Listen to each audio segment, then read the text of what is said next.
Hello students. आज हम economics का जो टॉपिक डिस्कस करेंगे वो जो हमने पीछे वाला टॉपिक डिस्कस किया था उसी को कंटिन्यू करेंगे। तो आज हम नेचर ऑफ इकोनॉमिक्स के बारे में और ज़्यादा जानेंगे। इससे पहले हमने नेचर ऑफ इकोनॉमिक्स के बारे में जाना था कि भी नेचर ऑफ इकोनॉमिक्स क्या होता है। उसके बाद में नेचर ऑफ इकोनॉमिक्स में हमें ये जानना होता है कि क्या इकोनॉमिक्स साइंस है, अगर साइंस है तो पॉजिटिव है या नॉर्मेटिव है या इकोनॉमिक्स आर्ट है। तो इससे पहले हमने ये जान लिया था कि भी इकोनॉमिक्स जो है वो एक साइंस है। तो आज के वीडियो में हम ये जानेंगे कि भी इकोनॉमिक्स जो है वो किस प्रकार का साइंस है, which type of science is economics. यह बात तो सभी जानते हैं और पिछले वीडियो से भी स्पष्ट हो गया था कि भी अर्थशास्त्र विज्ञान है, लेकिन विभिन्न जो अर्थशास्त्री है, विद्वान है, उन विद्वानों में एक बात को लेकर के मतभेद है और वो इस बात को लेकर के है कि इकोनॉमिक्स के को हम वास्तविक विज्ञान माने यानी पॉजिटिव साइंस माने या आदर्शात्मक विज्ञान माने यानी नॉर्मेटिव साइंस माने या दोनों ही माने इसको। कुछ विद्वान जो इसको वास्तविक विज्ञान मानते हैं, पॉजिटिव साइंस मानते हैं, उसमें रॉबिन्स है, फ्रीडमैन है। इन्होंने ये कहा है कि भी इकोनॉमिक्स जो है वो एक पॉजिटिव साइंस है। दूसरा, जो ये मानते हैं कि पॉजिटिव साइंस के साथ साथ इकोनॉमिक्स जो है वो नॉर्मेटिव साइंस भी है, आदर्शात्मक विज्ञान भी है। इसमें हार्ट्रे है, पिगू है, मार्शल है, ये मानते हैं कि इकोनॉमिक्स जो है वो पॉजिटिव साइंस के साथ साथ नॉर्मेटिव साइंस भी है। तो अब हम ये जानते हैं कि पॉजिटिव साइंस होता क्या है, वास्तविक विज्ञान किसे कहते हैं। वास्तविक विज्ञान हम उसे कहते हैं जिसमें केवल वास्तविक स्थिति के बारे में बताया जाता है। इसमें केवल ये बताया जाएगा कि समस्या है वो क्या थी, क्या है और आगे आने वाले समय में क्या रहेगी। इसके बारे में ये नहीं बताया जाता कि भी इस समस्या के समाधान के बारे का क्या हो समस्या का समाधान कैसे किया जा सकता है या समस्या अच्छी है या बुरी है, ऐसा विचार नहीं दिया जाता। इसमें किसी प्रकार के कोई सुझाव नहीं दिए जाते। तो जब हम केवल वास्तविक स्थिति की बात करते हैं तो उसको हम जो है वास्तविक विज्ञान कहते हैं। जैसे मान लीजिए अगर हम साइंस का एक कॉन्सेप्ट डिस्कस करें कि कल जो है गर्मी थी, आज भी गर्मी है और आने वाले समय में भी गर्मी रहेगी। ये वास्तविक स्थिति है। इसमें हम ये नहीं बताते कि भी गर्मी है वो सही है या सही नहीं है।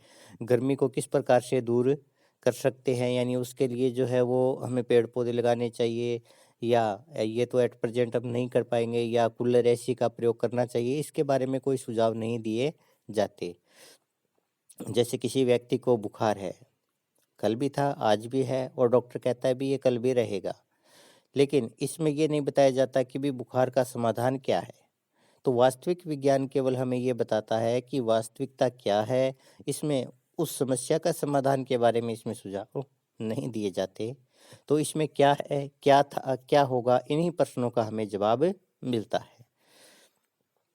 तो जब पॉजिटिव साइंस की बात करते हैं तो सिंपल सी बात है, इसमें what is, what was and what will be, केवल इन्हीं 3 क्वेश्चंस का हमें जवाब मिलता है। क्या होना चाहिए, इसमें हमें जो है वास्तविक विज्ञान के बारे में नहीं मत जानते। जैसे गरीबी है, अगर हम गरीबी की बात करें इकोनॉमिक्स में तो इकोनॉमिक्स में हमें ये पता चल जाएगा। वास्तविक साइंस की अगर आप बात करें तो भारत के अंदर गरीबी थी, गरीबी है और गरीबी रहेगी। लेकिन इसमें ये नहीं बताया जाता कि भी किस प्रकार से गरीबी को दूर किया जा सकता है, गरीबी एक देश के लिए अच्छी है या बुरी है। बेरोजगारी, भारत में बेरोजगारी इस लेवल के ऊपर है, पहले इस लेवल पर थी और आने वाले समय में बेरोजगारी का ये लेवल रहेगा। ये हमें वास्तविक विज्ञान से पता चलता है। लेकिन इसमें ये नहीं बताया जाता कि भी बेरोजगारी का समाधान कैसे किया जा सकता है। तो इस प्रकार इन उदाहरणों से हमें समझ में आ जाता है कि भी वास्तविक विज्ञान क्या होता है। रॉबिन्स के अनुसार अर्थशास्त्री का कार्य खोज करना और व्याख्या करना है, यानी वो केवल वास्तविक स्थिति है उसको बता देगा, उसका कार्य समर्थन या आलोचना करना नहीं है। यानी वो ये नहीं बताता कि भी ये चीज़ है वो सही है या सही नहीं है। यानी उसके अंदर एक अर्थशास्त्री अपनी भावनाओं को, अपने विचारों को शामिल नहीं कर सकता। इसमें केवल वो वास्तविकता का पता लगाता है, तो वो वास्तविक विज्ञान कहलाता है। तो इकोनॉमिक्स को वास्तविक विज्ञान मानने वाले जो रॉबिन्स है, उनकी परिभाषा बताती है कि भी वास्तविक विज्ञान क्या होता है। अब आप एक डेफिनेशन देखते हैं केन्स के शब्दों में। एक वास्तविक विज्ञान कर्मागत ज्ञान का वह भंडार है जो क्या है से संबंधित है। क्या है का मतलब वास्तविकता जो है उसके बारे में बताएगा, उसमें अपने सुझाव या समाधान नहीं बताए जाते। अर्थशास्त्र के वास्तविक विज्ञान होने के लाभ या कि क्या क्या इसके जो बेनिफिट्स है, या इसको कई बार हम ये भी बोलते हैं कि जो अर्थशास्त्र है उसके पॉजिटिव साइंस होने के फेवर में कौन कौन सी आर्ग्यूमेंट्स दी जा सकती है। सबसे पहला, यदि अर्थशास्त्र को हम वास्तविक विज्ञान मानते हैं तो उसके जो लाभ होंगे उन लाभों को हम एक एक करके जो आगे डिस्कस करेंगे। सबसे पहले ज़्यादा तर्कपूर्ण। यदि अर्थशास्त्र को वास्तविक विज्ञान हम मानते हैं तो इसमें केवल तर्क के आधार के ऊपर वास्तविकता के बारे में ही पता लगाया जाता है और भावनाओं के लिए इसमें कोई स्थान नहीं होता। यानी इसमें केवल हम कारण और परिणाम का पता लगाते हैं, इसमें तथ्य इकट्ठे करते हैं, उनका एनालिसिस करते हैं, उसके बाद वे कारण परिणाम संबंध का पता लगाया जाता है और ये कारण और परिणाम संबंध केवल तर्क के आधार के ऊपर ही लगाया जाता है। इसमें केवल भावना, इसमें जो है भावनाओं के लिए कोई स्थान नहीं होता। तो जो चीज़ भावनाओं पर आधारित नहीं होती वो तर्क पर आधारित होती है और ये अगर हम अर्थशास्त्र को वास्तविक विज्ञान मानते हैं तो ये ज़्यादा तार्किक लगता है। तो लॉजिकल अगर हमें इकोनॉमिक्स को बनाना है तो हमें विज्ञान को अर्थशास्त्र को वास्तविक विज्ञान ही मानना होगा। आगे अधिक कुशलता, मोर एफिशिएंसी। देखो, अगर कोई भी व्यक्ति है, अगर वो एक साथ 2 या 3 कार्य करता है तो वो उतनी कुशलता से कार्य नहीं कर पाता। इकोनॉमिक्स के अंदर इसको हम जो है श्रम विभाजन का सिद्धांत कहते हैं। यानी जो लेबर है उसको हम डिवाइड करेंगे। तो इसमें हम क्या करते हैं कि एक ही जो काम होता है उस काम को छोटे छोटे भागों में बांट देते हैं और फिर एक व्यक्ति को एक ही प्रकार का कार्य दिया जाता है। जब एक व्यक्ति लगातार एक ही एक प्रकार का कार्य करता है तो उससे वो उस काम को ज़्यादा कुशलतापूर्वक कर पाएगा। तो इकोनॉमिक्स के अंदर भी जब वास्तविक विज्ञान इसको माना जाता है तो इसमें जो अर्थशास्त्री है उसका काम केवल एक ही होगा कि वो केवल वास्तविक स्थिति को बता दे। उसका ये काम नहीं है कि भी क्या होना चाहिए, कौन सी नीति अपनानी चाहिए ताकि इस समस्या का समाधान हो सके। तो जब ये वास्तविक विज्ञान में व्यक्ति केवल एक ही कार्य करता है और वो ये है कि वास्तविक स्थिति क्या है उससे अवगत करवा दिया जाए, तो इससे वो ज़्यादा कुशलता से कार्य कर पाएगा। तो हमें इकोनॉमिक्स को जब पॉजिटिव साइंस मानने से ये बेनिफिट होता है कि इसमें एफिशिएंसी जो है वो बढ़ जाती है। अधिक सहमति। देखिए, जब हम किसी भी चीज़ की वास्तविकता को लेकर के चलते हैं तो वास्तविक स्थिति सभी के लिए एक जैसी होती है। जैसे मान लीजिए आग है, अब वास्तविक स्थिति क्या है कि आग गर्म है, इसके ऊपर सारे व्यक्ति सहमत होंगे। जो सहमत नहीं होगा, एक बार उसके हाथ में आप आग रख दीजिए, वो भी थोड़ी देर में सहमत हो जाएगा जब हाथ जलेगा तो। तो वास्तविक स्थिति की जब जानकारी दी जाती है तो उसमें जो है इस बात की संभावना बहुत अधिक होती है कि सारे उसी पर सहमत हो जाए और आपस में जो मतभेद है वो कम से कम हो। तो जब मतभेद कम से कम होता है तो उससे जो है एक जो अर्थशास्त्र है उसके अंदर नए-नए सिद्धांत आते जाते हैं, क्योंकि जब मतभेद होता है तो उसके बाद जो है उस सिद्धांत के ऊपर आगे बढ़ना मुश्किल होता है। लेकिन जब सहमति हो जाती है तो सारे उसी दिशा में काम करने लगते हैं, जिससे इकोनॉमिक्स जो है उसका तेज़ी से विकास होता है। तो इसलिए वास्तविक विज्ञान जब हम इकोनॉमिक्स को मानते हैं तो इससे ज़्यादातर लोग जो है उसके निष्कर्षों पर सहमत होते हैं। इससे इकोनॉमिक्स का जो डेवलपमेंट तेज़ी से होता है, नए-नए सिद्धांत जो है सामने आते हैं। पक्षपात रहित। जब हम किसी भी समस्या के बारे में केवल वास्तविक स्थिति को बताते हैं तो उसमें हम अपनी भावनाओं को शामिल नहीं करते। और जब हम किसी भी बात पर, किसी भी टॉपिक के ऊपर किसी भी कॉन्सेप्ट के ऊपर अपनी भावनाओं को शामिल नहीं करते तो उससे हम अनबायस रहते हैं, यानी पक्षपात बायसनेस की संभावना जो होती है वो कम हो जाती है। किंतु अगर उसी कॉन्सेप्ट के ऊपर हम अपनी भावनाओं को शामिल कर लेते हैं, हम सुझाव देने लगते हैं, तो उसमें हम पक्षपातपूर्ण होने लगते हैं। क्योंकि कोई भी चीज़ जो है हमें या तो अच्छी लगेगी या बुरी लगेगी। लेकिन वास्तविक जब स्थिति बताते हैं तो ना हम उसके बारे में अच्छा बताते हैं, ना हम उसके बारे में बुरा बताते हैं, तो कोई पक्ष नहीं लेते हम। लेकिन जब हम उसके बारे में अपने सुझाव देते हैं, तो उसके बारे में या तो हम उसके पक्ष में बोलेंगे या उसके विपक्ष में बोलेंगे, जिससे पक्षपात की संभावना ज़्यादा होती है। तो जब हम इकोनॉमिक्स को पॉजिटिव साइंस मानते हैं तो इससे बायसनेस नहीं होता। आगे सिद्धांतों का निर्माण। सिद्धांत जो है कारण और परिणाम में संबंध बताते हैं। जो भी सिद्धांत हो, जैसे मांग का सिद्धांत है, मांग का नियम है, कारण परिणाम में संबंध बताता है। पूर्ति का नियम है, कारण परिणाम में संबंध बताता है। तो इसी प्रकार से जो वास्तविक विज्ञान है वो विभिन्न चरों के बीच में जो है कारण परिणाम संबंध ज्ञात करता है। तो जब हमें विभिन्न चरों के बीच में कारण परिणाम संबंध का पता चलता है तो उससे नए नए सिद्धांतों का निर्माण होता है। तो वास्तविक विज्ञान जो है सिद्धांत निर्माण में सहायक होता है। आगे अभी तक तो हमने ये डिस्कस किया था कि वास्तविक विज्ञान में क्या होता है। उसके बाद अगर हम इकोनॉमिक्स को वास्तविक विज्ञान मानते हैं तो उसके क्या क्या लाभ होते हैं, या कौन कौन से तर्क है जो इकोनॉमिक्स को वास्तविक विज्ञान बनाने के पक्ष में दिए जाते हैं। आगे आदर्शात्मक विज्ञान यानी नॉर्मेटिव साइंस। अनेक अर्थशास्त्रियों का ये मानना है कि अर्थशास्त्र वास्तविक विज्ञान के साथ साथ आदर्शात्मक विज्ञान भी है। इनमें डॉक्टर मार्शल है, पीगू है, हार्ट्रे है, वुल्फ है आदि है।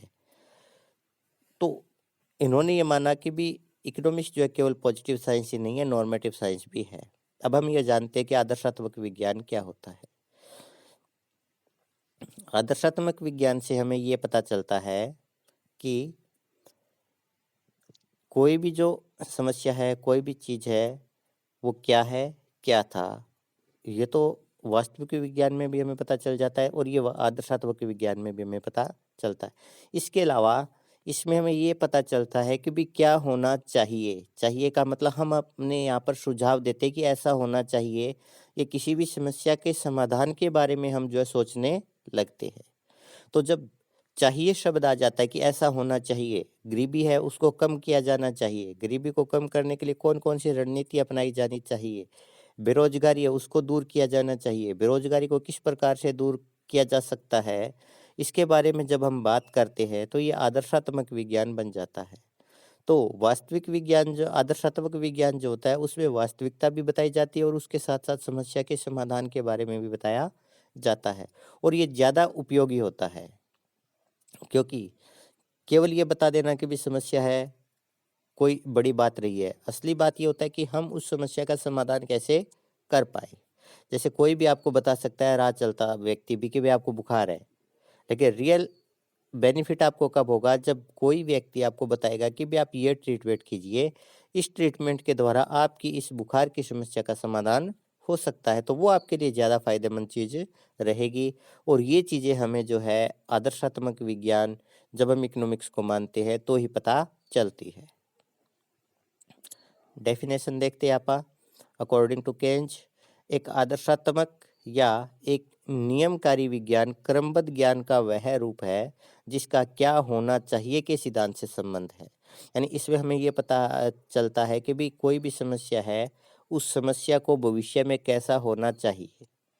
कोई भी जो वेरिएबल्स अब ले रहे हैं उस वेरिएबल्स की वैल्यू भविष्य में क्या होनी चाहिए, वह विज्ञान वास्तविकता के स्थान पर आदर्श से संबंधित है। यानी जिसमें क्या होना चाहिए जुड़ जाएगा, वो आदर्शात्मक विज्ञान बन जाएगा। आदर्शात्मक विज्ञान का उद्देश्य आदर्शों को निर्धारित करना होता है। यहाँ पर ये ला नहीं है, यहाँ पर कहा है कि आदर्शात्मक विज्ञान का उद्देश्य आदर्शों को निर्धारित करना होता है। और आदर्श जो होते हैं वो हमेशा चाहिए पर जो आश्रित होते हैं। इसके लाभ, या हम ये कह सकते हैं कि वो कौन कौन सी आर्ग्यूमेंट्स है जो इकोनॉमिक्स को पॉजिटिव साइंस मानने के फेवर में दी जाती है। तो सबसे पहले इसका बेनिफिट है वो कौन सा है, अधिक व्यवहारिक।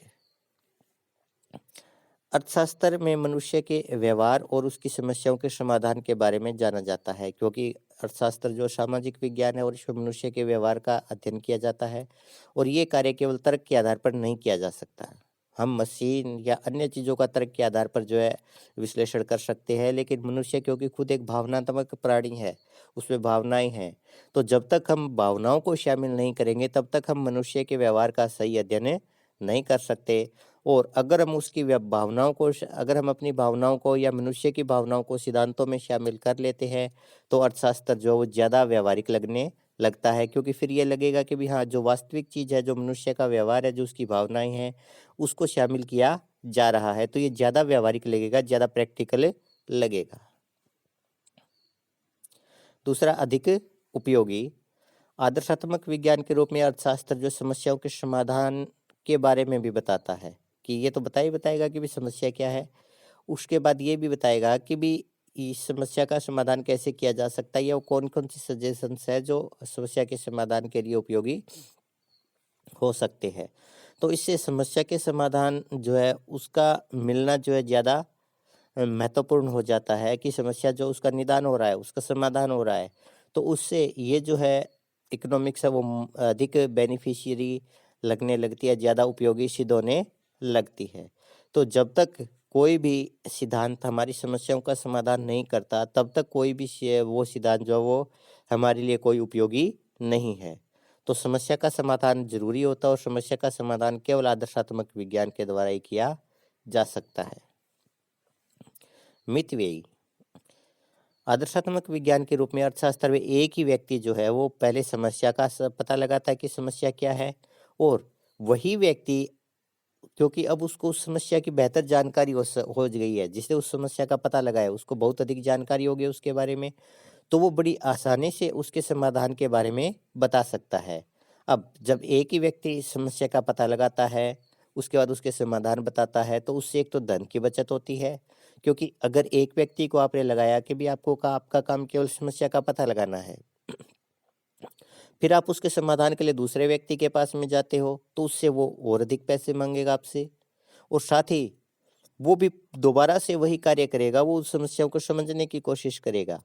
तो उससे समय भी अधिक लगेगा और धन भी अधिक लगेगा। लेकिन जब एक ही व्यक्ति ये कार्य करता है कि एक बार वो वास्तविक विज्ञान के रूप में समस्या का पता लगाता है, उसके बाद आदर्शात्मक विज्ञान के रूप में समस्या का समाधान बताता है, तो इससे समय के साथ-साथ धन की भी बचत होती है। और अक्सर हम यही देखते हैं, जब हम हॉस्पिटल में जाते हैं, तो जिस हॉस्पिटल के अंदर हम ये पता लगाते हैं क्या बीमारी है, इलाज भी वही डॉक्टर करता है, उसी में अगर आप इलाज करवाते हैं तो हमारे लिए समय भी बचता है और धन भी बचता है। लेकिन अगर आप दूसरे हॉस्पिटल में जाते हैं तो समय समय ज़्यादा लगेगा, धन भी ज़्यादा लगेगा, क्योंकि वहाँ पर जाते दोबारा डॉक्टर ये कहेगा कि भई मैं आपकी समस्या को देखता हूँ, इसके लिए आप एक्स-रे करवाइए, ये करवाइए, वो करवाइए, दोबारा से करवाता है।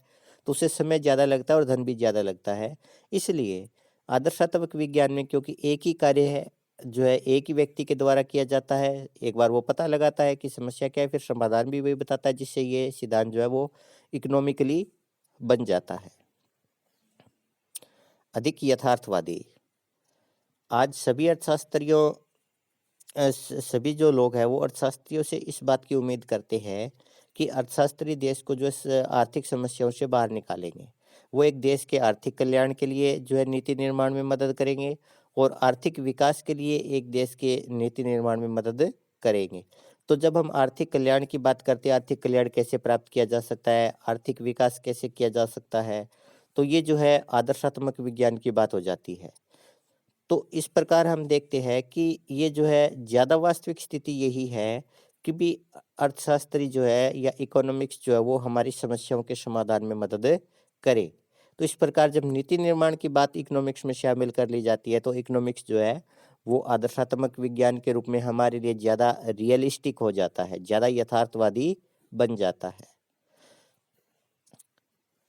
अब हम निष्कर्ष के तौर पर देख सकते हैं कि इकोनॉमिक्स जो है वो पॉजिटिव साइंस भी है और नॉर्मेटिव साइंस भी है, यानी ये दोनों प्रकार का विज्ञान है। और वैगनर की परिभाषा से भी ये बात स्पष्ट हो जाती है कि अर्थशास्त्र एक वास्तविक और आदर्शात्मक दोनों प्रकार का विज्ञान है।